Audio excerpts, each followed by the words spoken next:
Bonjour à tous. J'espère que vous avez passé de très bons séminaires, de très bonnes vacances et que vous êtes motivés pour reprendre cette fin d'année qui approche. Ma prière ce matin, c'est que le texte qu'on va méditer ce matin, il soit encourageant, exhortant, non seulement pour notre vie, mais aussi pour cette journée et encore pour tout le reste de notre vie. Et c'est dans ce sens que je vais prier. Père notre Dieu, on veut te remercier pour ta parole que tu as transmise au fil des siècles et qui nous est parvenue au jour d'aujourd'hui. Merci parce qu'au travers d'elle, tu nous enseignes, tu nous montres la voie à suivre et tu nous encourages aussi, Seigneur. Tu nous montres ce que nous étions et tu nous montres ce que tu as fait de nous en Jésus-Christ. Nous voulons être éternellement reconnaissants pour l'œuvre que tu as déjà accomplie et celle que tu continueras d'accomplir. Amen. Bienvenue Ben et Christelle. Alors j'imagine que vous vous demandez tous pourquoi j'ai avec moi une bêche ce matin. David, je sais que c'est toi le spécialiste du brisage de miroir à coup de marteau. Je vais rien casser ce matin, mais c'est pour nous sensibiliser au fait qu'on a besoin d'outils appropriés pour faire son travail. Et notre marche avec Christ ne fait pas exception.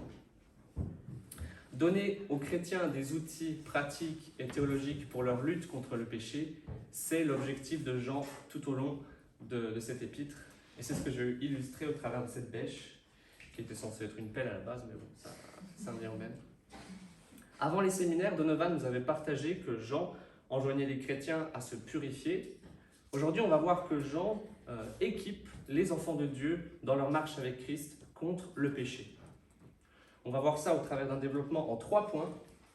On va voir que les enfants de Dieu ne doivent plus pécher, que les enfants de Dieu ne pêchent plus et que les enfants de Dieu ne peuvent plus pécher. Alors vous commencez à être habitué à Jean, à son style d'écriture. Il a des expressions très affirmatives, mais on va voir ce qu'il veut nous faire comprendre au travers de ça. Et pour suivre le raisonnement de Jean ce matin, je vous propose qu'on puisse prendre le texte étape par étape. Première partie, l'enfant de Dieu ne doit plus pécher. Lisez avec moi les versets 4 et 5 dans 1 Jean 3. Tous ceux qui pratiquent le péché violent la loi, puisque le péché, c'est la violation de la loi. Or, vous le savez, Jésus est apparu pour enlever nos péchés, et il n'y a pas de péché en lui. Tous ceux qui pratiquent le péché violent la loi, puisque le péché, c'est la violation de la loi. On commence par des choses simples. Péché, c'est la violation de la loi. Puisque le péché, c'est la violation de la loi, ça semble évident, comme si je disais le pull que porte Marion ce matin, il est noir, parce que son pull est de couleur noire. Non, en réalité, c'est un peu plus subtil que ça. Ce que Jean veut faire comprendre ici, c'est que le péché, c'est grave. Le péché, c'est une opposition à la loi de Dieu, donc une opposition à Dieu, c'est très grave. Vous vous souvenez, chez les destinataires de l'épître de Jean, l'Église était infestée par des religieux un peu en marge de l'Évangile. Et voilà ce qu'on pouvait entendre. Le péché, c'est ok. L'Évangile, c'est quelque chose de spirituel qui touche l'âme. Qu'est-ce que ça importe que ça ait des conséquences sur la manière dont je vis dans mon corps? C'était là la philosophie qu'on pouvait trouver parmi ces religieux marginaux. Et c'est cette mentalité-là que Jean attaque en rappelant au début la vraie nature du péché. Parce qu'une telle mentalité, pour lui, n'est pas cohérente avec la foi en Christ. Jésus était sans péché dans son âme, mais également dans son corps. Et ce qu'il est venu faire, c'est enlever le péché. Nous ne pouvons pas professer la foi en Christ tout en continuant impunément de pécher. Ça ne peut pas fonctionner. Les enfants de Dieu ne doivent plus pécher. Et c'est pour ça que Jean prend le temps de rappeler que le péché est vraiment une offense à Dieu. L'enfant de Dieu ne pêche plus. Est-ce qu'il y en a ce matin qui commettent encore des péchés? Moi, en tout cas, c'est mon cas, ouais. Eh bien, lisez avec moi les versets 6 à 8. Ceux qui demeurent en lui, en Jésus, ne pêchent pas. Si quelqu'un pêche, il ne l'a pas vu et ne l'a pas connu. Petits enfants, que personne ne vous égare, celui qui pratique la justice est juste comme Christ lui-même est juste. Celui qui pratique le péché est du diable, car le diable pêche dès le commencement. Or, c'est pour détruire les œuvres du diable que le Fils de Dieu est apparu. Jean divise l'humanité en deux groupes distincts. Il y a ceux qui pêchent pas, ceux qui sont justes comme Christ et ceux qui sont du diable. C'est très binaire dans la pensée de Jean. Vous m'avez dit à l'instant que il vous arrive encore de pécher, moi aussi. Est-ce que donc on doit se sentir accusé? Est-ce que ces versets seraient une accusation à l'encontre de ceux qui ont un peu de peine à se débarrasser du péché? En lisant ça, c'est vrai, on pourrait penser que pour Jean, le vrai enfant de Dieu, le chrétien, c'est celui qui est nickel 100% du temps dans tout ce qu'il fait. Manifestement, non, ce n'est pas là ce que Jean veut enseigner, puisqu'il dit lui-même au chapitre 2 que lorsque nous péchons, nous avons un avocat, Jésus-Christ. Donc, le vrai enfant de Dieu ne doit plus pécher, c'est ce qu'on a vu précédemment, mais Jean lui-même est conscient que ça lui arrive encore de pécher. Alors, qu'est-ce qu'il veut dire en écrivant que celui qui pêche est du diable et qui n'a pas connu Christ? Si on prend en compte ce qu'on vient de voir précédemment, Jean, il est toujours dans la même idée que ce dont il parlait dans les versets 4 et 5. Ces versets ne décrivent pas quelqu'un qui lutte dans sa sanctification, mais plutôt quelqu'un qui pêche ouvertement et dont le péché est bien confortablement installé dans sa vie. Toi, frère ou sœur, qui es en lutte avec un péché en particulier, peut-être que tu te débats férocement à l'IBG contre la tentation de médire, contre la pornographie, contre la jalousie. Tu as raison de lutter, continue de lutter, mais ces versets, Jean ici ne parle pas de ce genre de lutte. Jean ne décrit pas ici l'attitude de celui qui lutte avec sa chair et qui connaît parfois des échecs. Il parle de celui qui n'entreprend même pas de rechercher à plaire à Dieu. Ici, on est face à quelqu'un qui se désintéresse complètement des implications spirituelles de sa manière de vivre. Si tu luttes avec un péché, ou avec plusieurs, ces versets ne doivent pas être pour toi une source d'accusation, mais au contraire une source d'encouragement, parce que c'est précisément par l'existence de cette lutte que tu démontres que tu es enfant de Dieu. Ces versets accusent ceux qui se complaisent dans le péché. Ceux, et j'y reviendrai plus tard, dont l'identité est de pratiquer le péché. Pratiquer le péché, ici, ça fait référence à un processus continuel de péché dans lequel il n'y a aucune sanctification. Mais les enfants de Dieu, dont nous faisons partie, il est vrai, vivent un combat intérieur entre la chair et l'esprit, mais ils ne sont plus des pécheurs, dans le sens où l'orientation de notre vie n'est plus la pratique du péché, mais la pratique de la justice. C'est vers la justice de Christ que nous marchons, et nous sommes justes.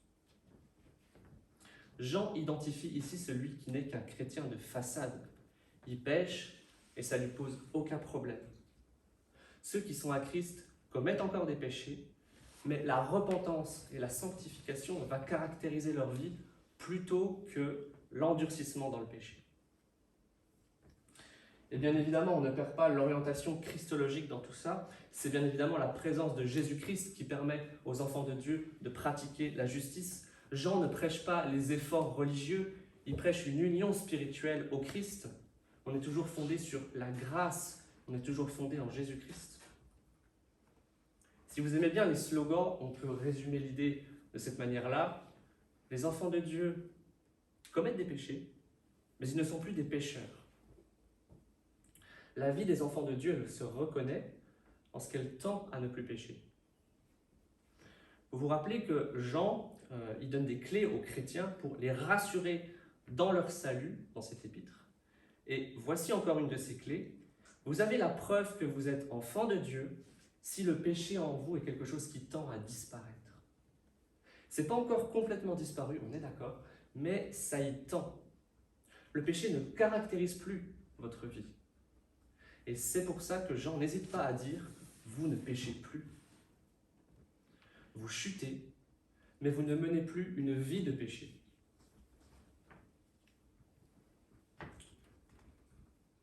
L'enfant de Dieu ne peut plus pécher. L'enfant de Dieu ne peut plus pécher. Alors là, peut-être que vous allez être dérangé, vous allez me dire, mais qu'est-ce que tu racontes? Tu viens de nous dire qu'on commet encore des péchés. Comment maintenant tu peux dire qu'on ne peut plus pécher? Eh bien, lisez avec moi, si vous pensez ainsi, les versets 9 à 10. Quiconque est né de Dieu ne pratique pas le péché, parce que la semence de Dieu demeure en lui, et il ne peut pas pécher parce qu'il est né de Dieu.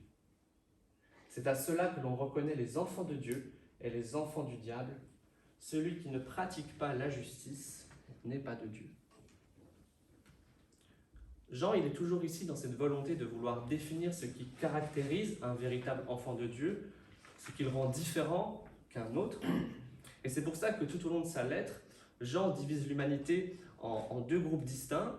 Ici, ça ne fait pas encore exception. Les enfants de Dieu, les enfants du diable, ils sont clairement distingués. Par une telle dualité, Jean il veut nous montrer que entre ces deux groupes de personnes, il y a une manière de vivre opposée, mais plus fondamentalement que ça, il y a une différence de nature.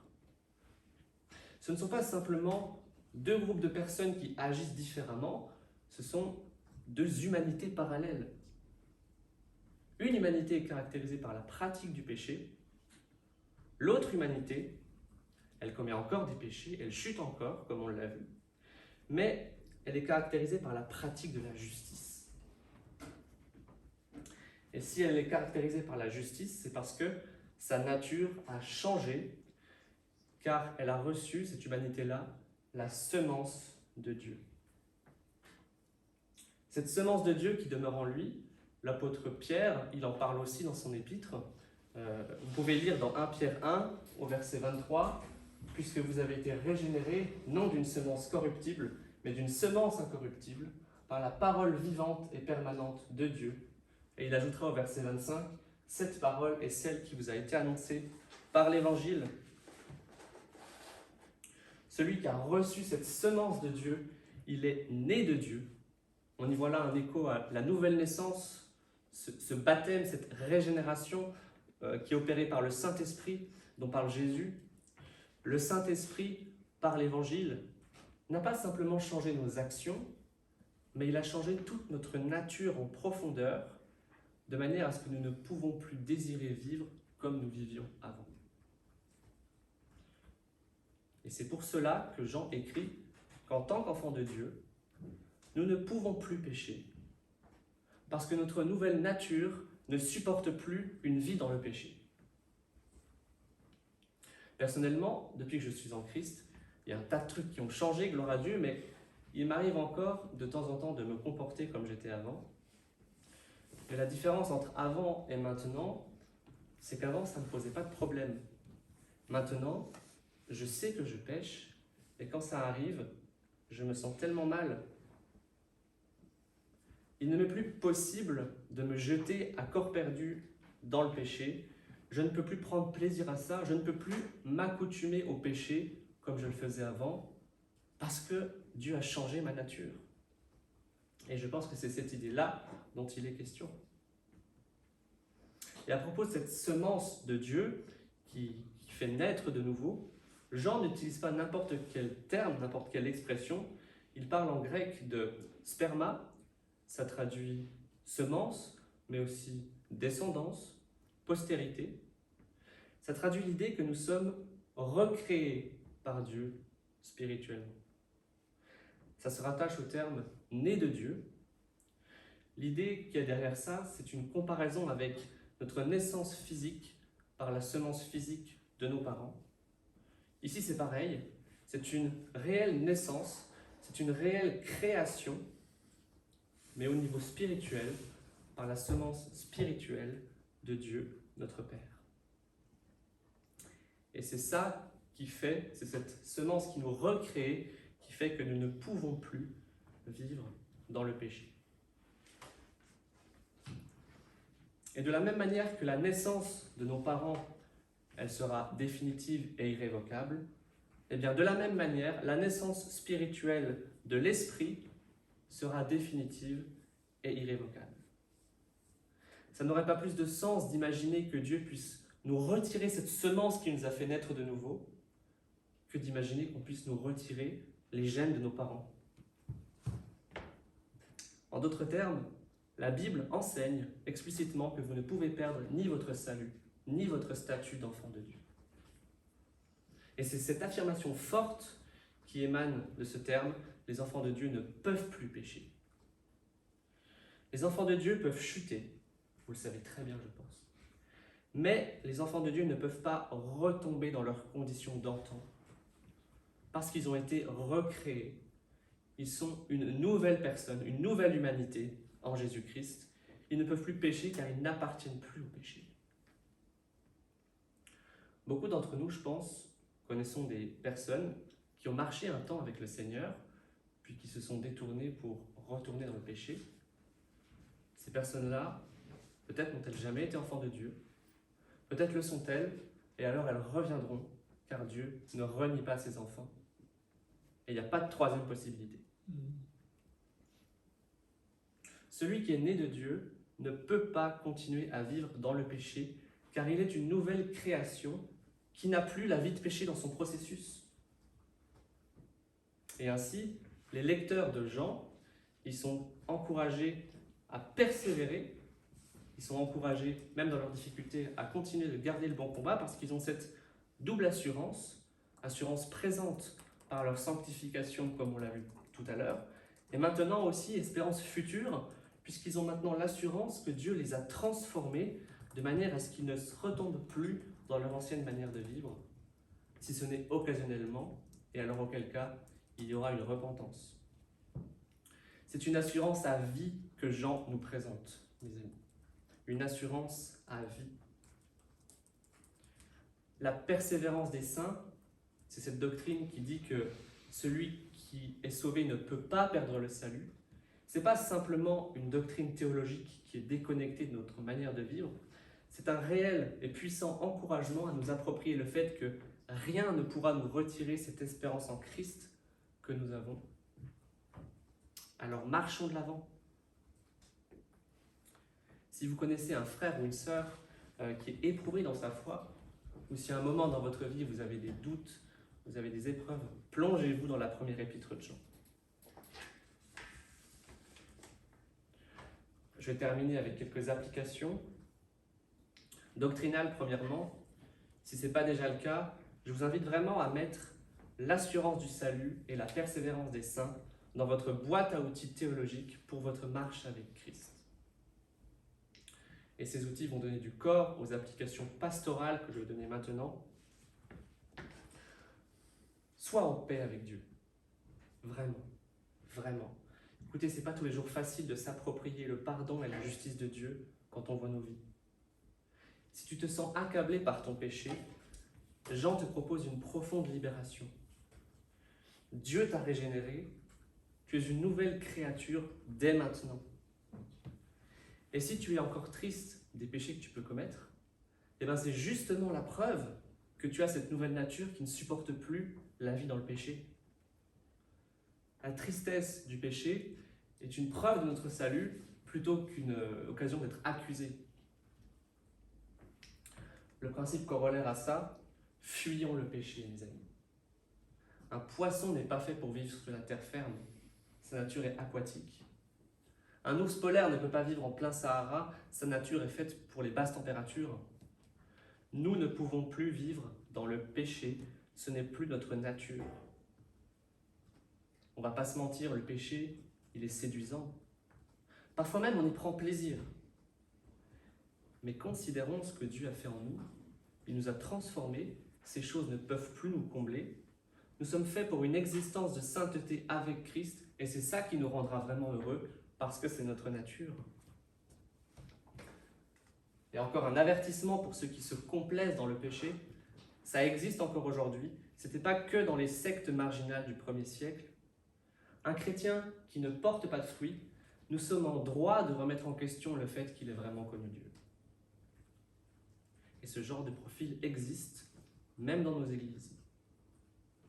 Nous avons la responsabilité d'être très prudents, d'avertir ceux qui se disent appartenir à Jésus sans rechercher la sanctification, tout en réconfortant ceux qui luttent vraiment et qui connaissent des chutes, comme c'est notre cas à nous.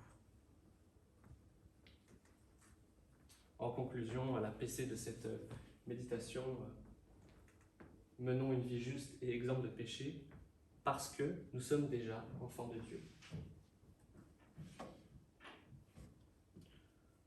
Je vous propose un petit chant pour terminer, un chant qui nous encourage à nous réjouir de ce Dieu qui